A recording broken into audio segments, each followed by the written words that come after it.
Apa itu bahasa? Bahasa merupakan alat komunikasi yang paling utama di masyarakat. Walaupun sebenarnya ada alat komunikasi lain selain bahasa. Bahasa digunakan sebagai alat komunikasi dan interaksi manusia. Bahasa sendiri oleh para ahli diartikan sebagai suatu sistem lambang bunyi arbitrter yang dihasilkan oleh alat ucap manusia dan dipakai oleh masyarakat untuk bekerja sama, berinteraksi, dan mengidentifikasi diri. Bahasa sendiri diatur oleh dua sistem, yaitu sistem bunyi dan sistem makna. Sistem bunyi diciptakan oleh ujaran vokal dan konsonan, serta diperkuat oleh mimik tubuh manusia. Sedangkan sistem makna terbentuk dari suatu kata yang memiliki bunyi dan dihasilkan dari kesepakatan masyarakat yang bersangkutan, di mana makna tersebut diberikan pada suatu yang dapat dicerap oleh indera. Bahasa sebagai alat komunikasi. Bahasa disebut juga ujaran karena media bahasa yang terpenting adalah bunyi. Walaupun pada kemudian ditemukan juga berbagai media seperti tulisan dan bentuk bahasa yang lainnya. Bahasa yang digunakan sebagai alat komunikasi antar anggota masyarakat terbagi atas dua unsur utama, yakni bentuk atau arus ujaran dan makna atau isi. Bentuk merupakan bagian yang dapat dicerap oleh unsur panca indera, yaitu indera pendengar atau indera pembaca. Sedangkan makna adalah isi yang terkandung dalam bentuk tersebut. Berikut adalah bagian unsur pembentuk bahasa. Yang pertama, unsur pembentuk bahasa yaitu bentuk atau arus ujaran. Bentuk sendiri terbagi lagi menjadi dua, yaitu unsur segmental dan unsur suprasegmental. Unsur segmental terbentuk atas wacana yang turun hingga ke fonem. Sedangkan unsur suprasegmental terbentuk dari intonasi. Intonasi adalah keras lembutnya ujaran, tinggi rendahnya ujaran, dan waktu pengucapan ujaran. Lalu unsur pembentuk bahasa yang kedua yaitu makna atau isi.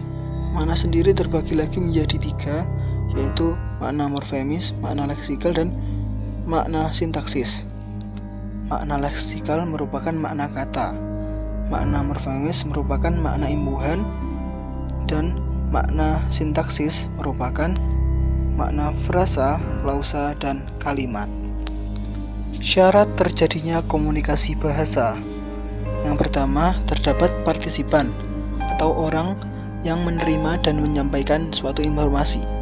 Lalu ada informasi atau sesuatu yang disampaikan. Dan yang ketiga, ada alat komunikasi. Di sini bahasa merupakan alat terjadinya suatu komunikasi. Sebagai suatu alat komunikasi, bahasa memiliki beberapa aspek, yaitu aspek linguistik dan non-linguistik. Aspek linguistik terdiri dari fonologi dan bentuk. Fonologi merupakan tatanan bunyi bahasa, sedangkan bentuk merupakan morfologi dan kalimat atau sintaksis. Sedangkan aspek linguistik terdiri dari kualitas ujaran, suara tinggi, suara rendah, terputus-putus, dan sebagainya. Unsur suprasegmental, tekanan, stres, nada, dan intonasi, jarak dan gerak-gerik tubuh, serta rabaan, yaitu yang berkenaan dengan indera peraba pada kulit. Dalam suatu komunikasi tentu terdapat faktor-faktor yang menentukan keberhasilan suatu komunikasi tersebut. Faktor-faktor tersebut diantaranya pembicara, pendengar, alat untuk komunikasi, faktor lain yang muncul bersama-sama dengan pembicara, setting termasuk kesediaan menerima pesan, topik dan penjelasan dari pembicara, serta peristiwa itu sendiri.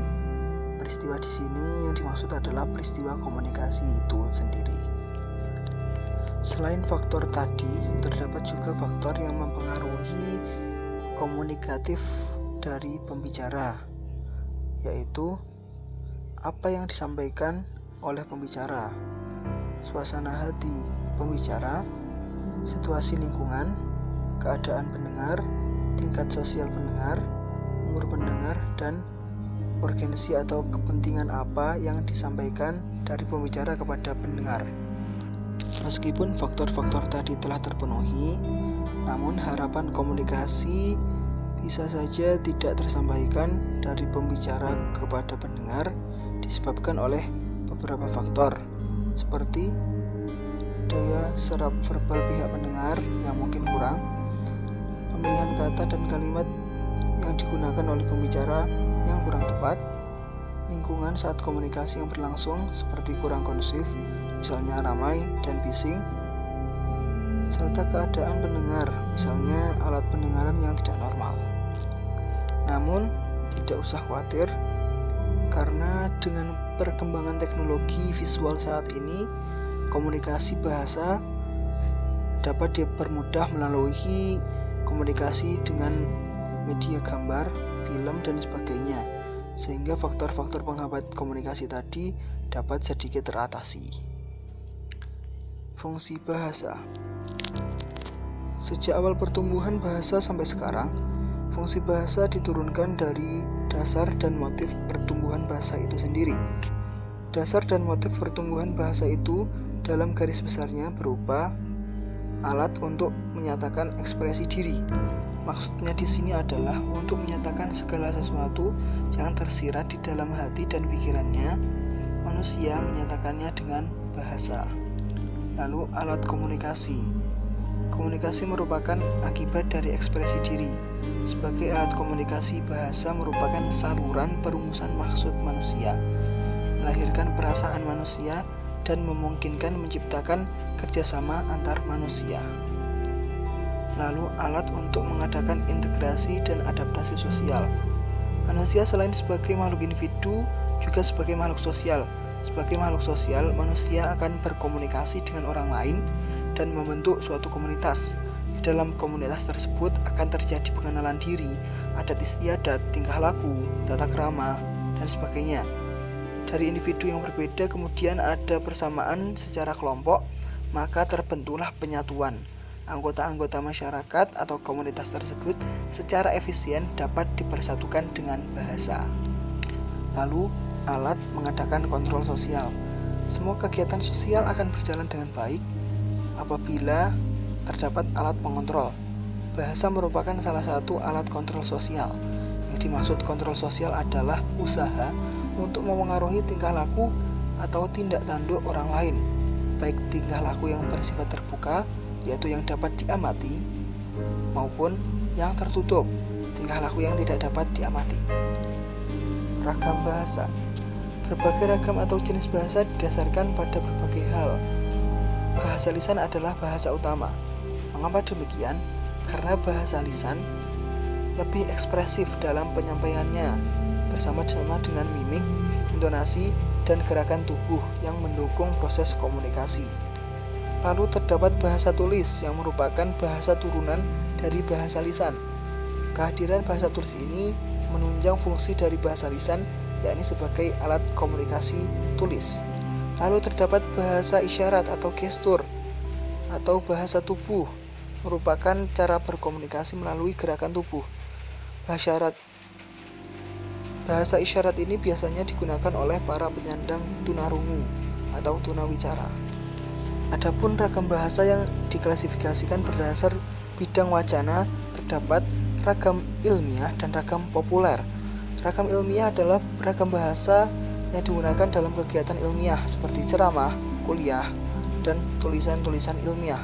Sedangkan ragam populer adalah ragam bahasa yang digunakan dalam pergaulan sehari-hari dan dalam tulisan populer. Ragam bahasa pada bidang tertentu seperti bahasa jurnalistik, bahasa sains, dan bahasa kedokteran, dan sebagainya. Lalu ada ragam bahasa perorangan atau idiolek seperti ragam Soeharto, ragam Benyamin, dan lain-lain. Ragam bahasa pada kelompok anggota masyarakat. suatu wilayah atau dialek seperti dialek Madura, dialek Ambon, dialek Sunda, dan sebagainya.